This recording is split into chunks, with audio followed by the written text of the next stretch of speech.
Hi అండి, నేను ప్రభాకర్, వాస్తు planar. నేను ఒక వాస్తు పరిశోధకుని. ఇప్పుడు మనము హిందూపూర్ తాలూకా చిల్మత్తూరులో ఉన్నాము, లక్ష్మీనారాయణ గారి ఇంటి దగ్గర. ఇది దక్షిణము ఉత్తరం రోడ్డున్న ఒక స్థలం అండి. దీనికి 50/21 వృషభాయానికి సెట్ చేసినాము లోపల కొలత. దాంట్లో 10x10 సైజుతో 2 షాపులు తీసినాము రోడ్డు ఫేస్కి. దక్షిణాగ్నేయం గేట్ గుండా మనం లోపలికి పోతాం. తూర్పులో 5 అడుగులు ఖాళీ వదిలినామండి. ఇది ప్యాసేజ్ నడక్కి రోడ్లోకి వచ్చేకి. ఉత్తరంలో కూడా ఖాళీ స్థలం ఉంది, పడమరలో 2 అడుగులు ఖాళీ వదిలినామండి. మనము ఇప్పుడు ఇంటి లోపలికి తూర్పు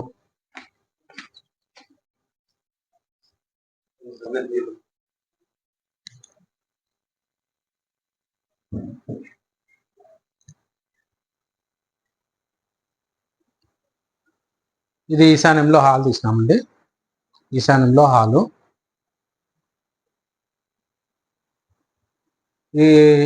ఇంటి లోపల కొలత 21:40కి తీసుకున్నాము. 10 అడుగులు ఆ పక్క షాపులకి తీసినాము.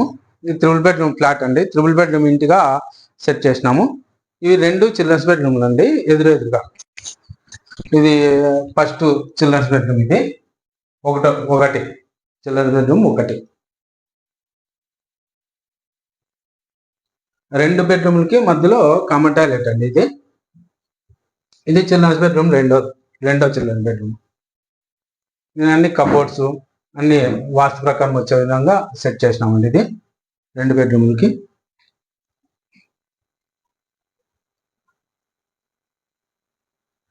బెడ్రూముల నుంచి హాల్లోకి వస్తే ఎటు నుంచి ఎటు వచ్చినా కూడా ఉచ్చం నడకలే వస్తాయి. ఇది మనము హాల్లో నుండి ఇక్కడ వస్తే తూర్పుకి దేవుడు తూర్పుకే పెట్టినాం. అంటే దేవుడు పడమర తిరిగింటాడు, మనం తూర్పు తిరిగి పూజ చేస్తామండి. దేవుని గది ఇది 4x5తో దేవుని గది. ఇది dining come kitchen, open kitchen, dining 2 కలిపి సెట్ చేసినాము. ఈ డైనింగ్ నుండి మనము మాస్టర్ బెడ్రూమ్ లేకపోతే అటాచ్ టాయిలెట్, బెడ్రూమ్,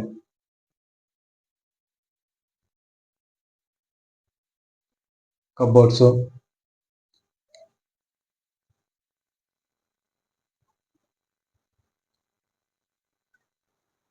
పూజ గది గురించి చిన్న వివరణ చెప్పాలండి. దేవుడు సర్వాంతర్యామి, ఎక్కడైనా పెట్టచ్చు ఇంటి లోపల నిర్మాణంలో. కాకపోతే 2 కండిషన్లు.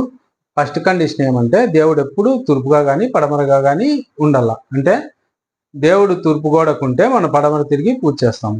దేవుడు పడమర గోడకుంటే మనము పడమర తిరిగి పూజ చేస్తాం. దేవుడు తూర్పు చూస్తూ ఉంటాడు. ఇది ఒక కండిషన్. ఉత్తర దక్షిణంగా దేవుని పెట్టరాదు. ఇంకొకటి వచ్చేసి పూర్తి ఈశాన్యంలో దేవుని పెట్టరాదండి. 2 ఈశాన్యాలు కలిసే చోట చాలా మంది పెడతారు. ఇది పెట్టకూడదు, రాంగ్ అవుతుంది. 2 ఈశాన్యాలు కలిసే చోట దేవుని పెడితే గది ఇంటి లోపల ఈశాన్యం మూతపడి ఈశాన్యం తగ్గిపోయి ఈశాన్యం బరువు అవుతుంది. మనం ఊరికే పెట్టాం కదా, దేవుణ్ణి అరుగేస్తాము, దీపాలు వెలిగిస్తాము, ఊదుగడ్డలు వెలిగిస్తాము. ఇదంతా వ్యతిరేక ఫలితం ఇస్తుంది. ఈశాన్యానికి మనం ఇచ్చే మర్యాద ఏమంటే ఖాళీ వదిలేయడం అనమాట. ఈ ఉత్తరం ఈశాన్య ద్వారాన్ని కూడా మధ్యకి జరిపేసి ఇక్కడ పూజ గది పెడితే రాంగ్ అవుతుంది. ఇప్పుడు ఉత్తర ఈశాన్యము ద్వారం గుండా బయటికి పోదామండి.